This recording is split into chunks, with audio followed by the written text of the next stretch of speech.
perjalanan hidup telah banyak ku lihat dan alami, suka maupun duka, segala liku hidup. Bak musim datang silih berganti, ku telah ditempa badai gelombang dunia. Jiwaku lebih tua dari usia, namun tiada kepuasan ku jumpa yang hapuskan dahaga, tak haus lagi selamanya.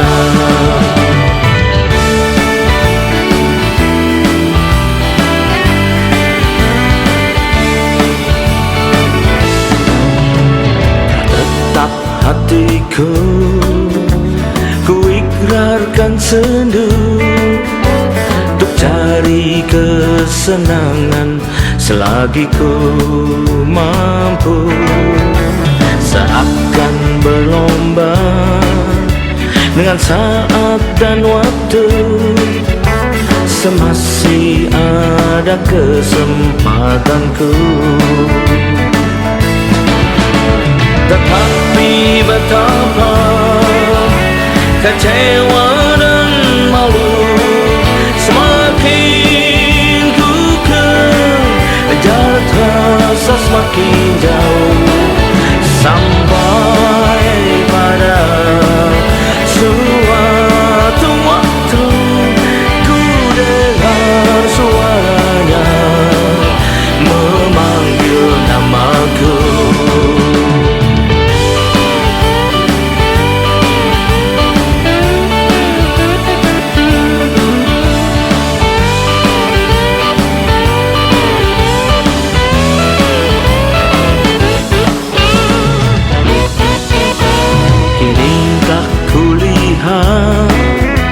Mentari hidupku, harap dan citaku mekar tumbuh jauh di dalam Tuhanku. Ku dapat sentosa damai sukacita dari sorga. Dialah air hidup yang puaskan jiwaku, yang minum takkan haus lagi selamanya. Dialah jalan bagiku ke surga, Dia juga kebenaran dan hidup bagiku.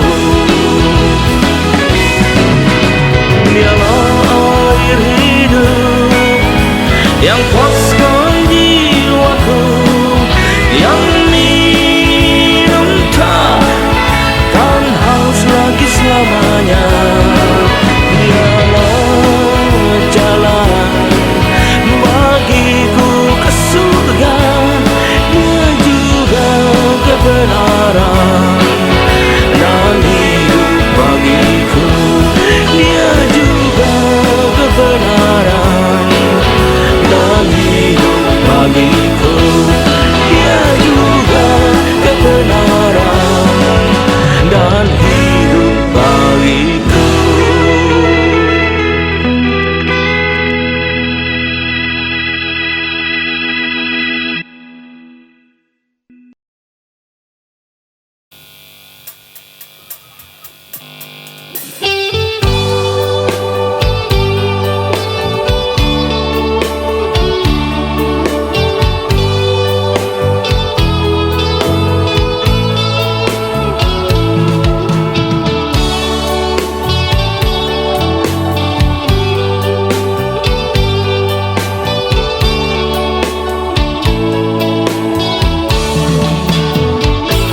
Yesuslah penyelamat hidupku, lepaskanku dari belenggu dosa.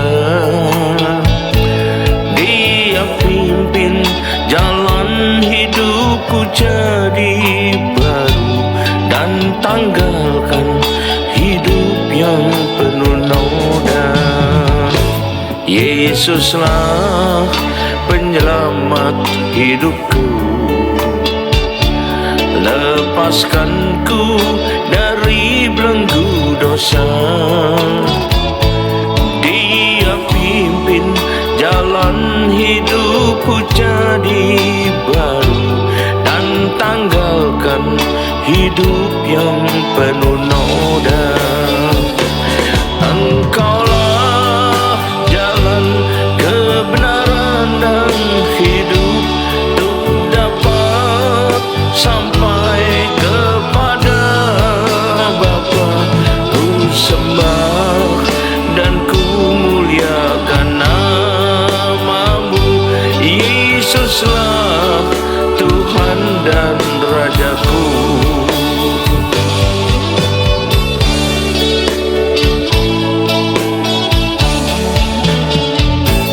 Yesuslah penyelamat hidupku. Lepaskanku dari belenggu dosa.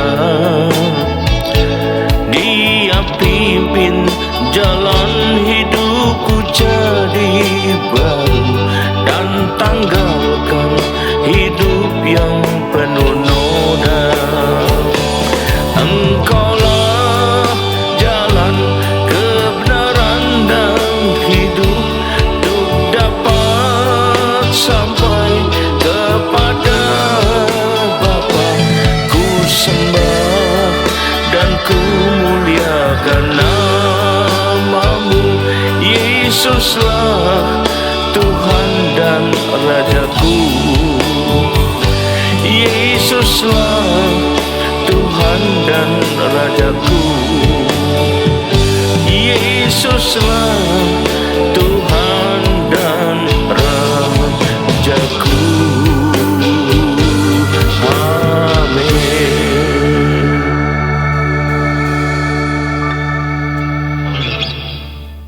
Shalom, selamat berjumpa kembali saudara kasih Tuhan. Mari kita siapkan diri kita untuk segera masuk dan terima firman Tuhan.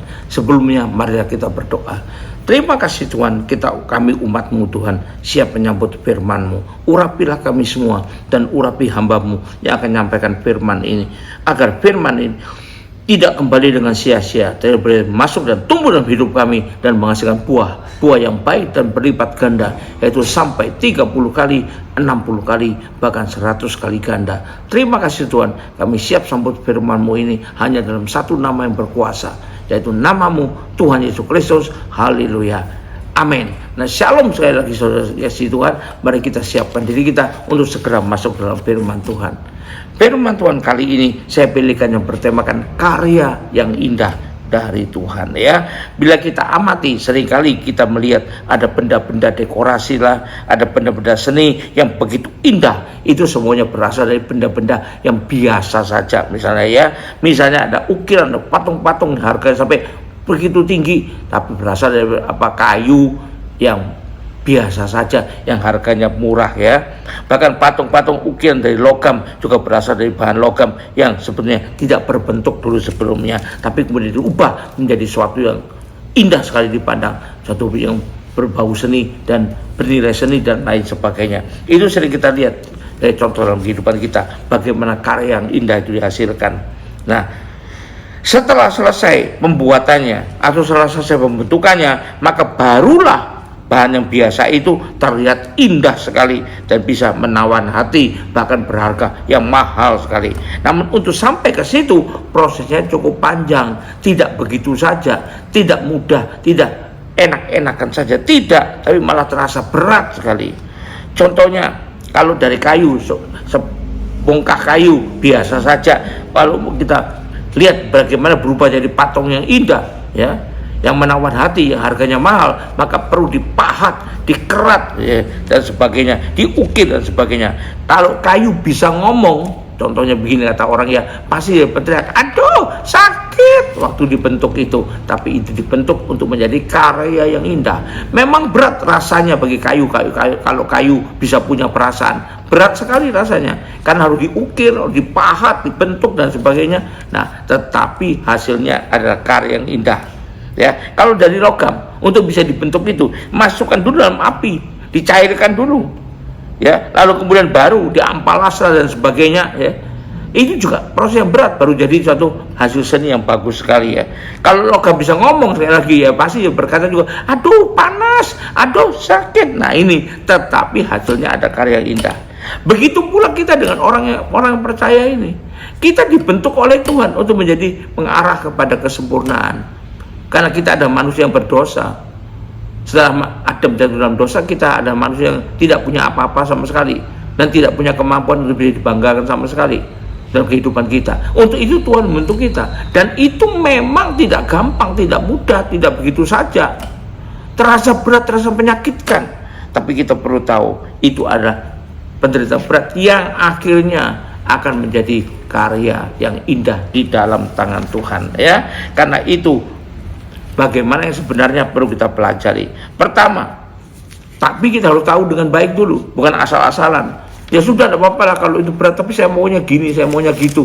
Nah, Tuhan melakukannya itu sesuai dengan rancangannya sendiri, bukan rancangan kita, bukan sesuai kemauan kita, bukan, dengan rancangannya sendiri. Mari kita baca, ya, Yesaya 59 ayat 1 dan 2. Ini yang jelas sekali mengatakan. Yesaya 59 ayat 1 dan 2. Bukan 59, bukan, ya. Yesaya 55 ayat 8 dan 9. Sebab rancanganku, kata firman Tuhan, bukanlah rancanganmu. Artinya beda. Rancangan Tuhan tidak sama dengan rancangan kita. Jalanmu, caramu, bukanlah jalanku, caranya juga beda. Demikian firman Tuhan. Seperti tingginya langit dari bumi, artinya bedanya jauh sekali. Demikian tingginya jalanku dari jalanmu, dan berjauh perbedaannya, dan jauh juga beda kualitasnya, dan rancanganmu dari rancanganmu. Jadi kalau Tuhan membentuk, itu melakukannya sesuai dengan rancangan Tuhan sendiri, dengan cara Tuhan sendiri, bukan sesuai dengan keinginan kita, bukan sesuai dengan cara yang kita inginkan. Harus kita tahu, ya. Jadi kehendak Tuhan harus jadi. Firman Tuhan juga mengatakan, kehendakmu jadilah kehendakmu di bumi seperti di sorga. Diajarkan Tuhan Yesus dalam doa Bapa kami. Bahkan waktu Tuhan Yesus ada di Taman Getsemani, dia juga berdoa, Bapa, kalau boleh cawan ini lalu daripadaku, tapi janganlah kehendakku yang jadi, melainkan kehendakmu yang jadi. Nah ini kita perlu tahu, kehendak Tuhan, rancangan Tuhan, jalan Tuhan, itu yang jadi dalam hidup kita, bukan kehendak kita sendiri, bukan cara kita sendiri, bukan keinginan kita sendiri. Itu yang pertama-tama. Kedua, kita harus sadari bahwa manusia itu sering menuntut sesuai dengan keinginan, asumsinya sendiri saja. Tuhan begini loh Tuhan, kenapa nggak dikabulkan? Gini loh Tuhan, ini terbaik Tuhan. Loh, kok kita ngajari Tuhan, kok kita merintah Tuhan, ya. Kita pikirkan ini. Yuk kita baca Yohanes 5 ayat 6 sampai 7. Surat Injil Yohanes 5 ayat 6 sampai 7. Kitab Injil, kitab Yohanes 5 ayat 6 sampai 7. Mari kita baca. Ayat 6 sampai 7 dikatakan firman Tuhan. Ketika Yesus melihat orang itu berbaring di situ karena ia tahu bahwa ia telah lama kepadanya, itu berkatalah ia kepadanya, maukah engkau sembuh? Jawab orang sakit itu kepadanya. Ini menjawab Tuhan dengan menunjukkan keinginannya, ya, menunjukkan apa tuntutannya sebenarnya sesuai dengan pikirannya. Dia berkata, Tuhan, tidak ada orang yang menurunkan aku dalam kolam itu apabila airnya mulai goncang. Dan sementara aku menuju kolam itu, orang lain jatuh mendahului aku. Ini cara yang dia inginkan, ini cara yang dia tuntut bahkan kepada Tuhan. Tapi kata Yesus kepadanya, bangunlah, angkat tilammu berjalan. Artinya bukan seperti cara orang itu, bukan seperti pikiran orang itu, bukan seperti tuntutan orang itu. Kita perlu tahu, tapi orang itu sembuh, ya. Kita perlu tahu demikian. Begitu juga Naaman pada waktu Nabi Elisa, ya, tadi disuruh Tuhan mengatakan, kamu tenggelamkan, celupkan di sungai Yordan 7 kali, dia marah. Kenapa? Kenapa kamu tidak keluar saja? Nari-nari dekat aku, angkat tanganmu, panggil nama Allahmu, angkat tanganmu, gerak-gerakan di atas penyakitku, maka penyakitku sembuh. Itu tuntutannya, itu caranya dia. Tapi Tuhan punya cara lain. Celupkan dirimu 7 kali dalam sungai Yordan, dan akhirnya sembuh juga. Kita lihat, ya. Itu yang kedua. Jadi manusia seringkali menuntut cara sesuai dengan keinginannya sendiri, ya, dengan asumsi sendiri. Oh, kalau sembuh harus begini, harus begitu.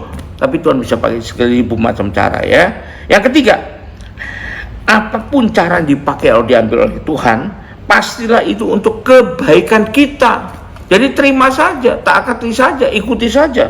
Semua yang Tuhan kerjakan untuk kebaikan kita. Alkitab mengatakan, ya, dalam segala keadaan pun, dalam segala kondisi pun, baik itu baik atau tidak baik, Tuhan turut bekerja untuk mendatangkan kebaikan bagi kita, yaitu kalau kita mengikuti rencana Tuhan, terpanggil sesuai dengan rencananya. Mari kita baca Roma 8 ayat 28. Kita tahu sekarang, kita harus tahu bahwa Allah turut bekerja, bukan diam saja, bukan acuh saja, tidak, turut bekerja dia dalam segala sesuatu. Apa yang dikerjakannya? Untuk mendatangkan kebaikan bagi mereka yang mengasihi dia, yaitu orang-orang mereka yang terpanggil sesuai dengan rencana Allah, sesuai dengan rencana Allah, bukan terpanggil sesuai dengan rencananya sendiri, bukan ya? Belum kita tahu. Jadi sekedar itu dipakai Tuhan untuk datangkan kebaikan bagi kita. Kita lihat ya, apa yang terjadi pada Daud, apa yang terjadi pada Yusuf, semuanya untuk kebaikannya. Itu yang ketiga. Yang keempat, firman Tuhan sudah mengajarkan proses itu memang berat dan sakit. Memang diajarkan berat dan sakit ya. Kita baca di Wahyu 3 ayat 18. Proses itu berat dan sakit. Jadi pembentukan karya yang indah itu melalui sesuatu yang berat dan sakit. Maka aku menasihatkan engkau supaya engkau membeli daripadaku emas yang telah dimurnikan dalam api berat dan sakit, agar engkau menjadi kaya, dan juga pakaian putih supaya engkau memakainya, agar jangan kelihatan keteranganmu yang memalukan, dan lagi minyak untuk meluas matamu supaya engkau dapat melihat ya. Mari kita lihat lagi Mazmur 66 ayat 10. Firman Tuhan mengatakan, so engkau telah memuji kami ya Allah, telah memurnikan kami seperti orang memurnikan perak. Sekali lagi, memurnikan perak atau emas itu dengan apa? Dibakar dengan api. Rasanya enak gak? Enggak, rasanya sakit. Tapi itu adalah karya yang indah ya. Jadi kita jangan salah, itu ada Tuhan kerjakan buat kita untuk menghasilkan karya yang indah. Emas murni harganya jauh lebih tinggi daripada emas campuran ya.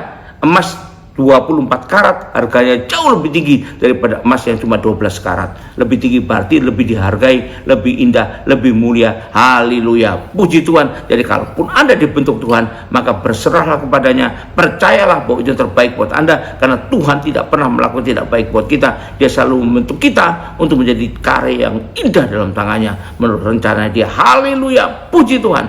Mari kita akhiri ibadah dengan terima berkat dari Tuhan. Angkat dua tanganmu. Kembalilah ke aktivitas masing-masing dengan berkat yang terbaik dari Allah Bapa di sorga, dengan kasih karunia dan damai sejahtera dari Tuhan kita Yesus Kristus, juga dengan persekutuan, pertolongan, penghiburan, kekuatan, dan terutama urapan yang penuh dari Roh Kudus yang berikan pada kita kemauan dan kemampuan untuk bisa menerima pembentukan Tuhan dengan rela, karena kita dengan percaya bahwa itu yang terbaik buat kita, dan biarlah itu menyertai kita mulai saat ini sampai sepanjang tahun ini, sampai Maranatha, bahkan sampai selama-lamanya. Yang percaya dua terima berkat Tuhan ini, kita sama-sama katakan amin. Terus berkati, haleluya, sampai jumpa.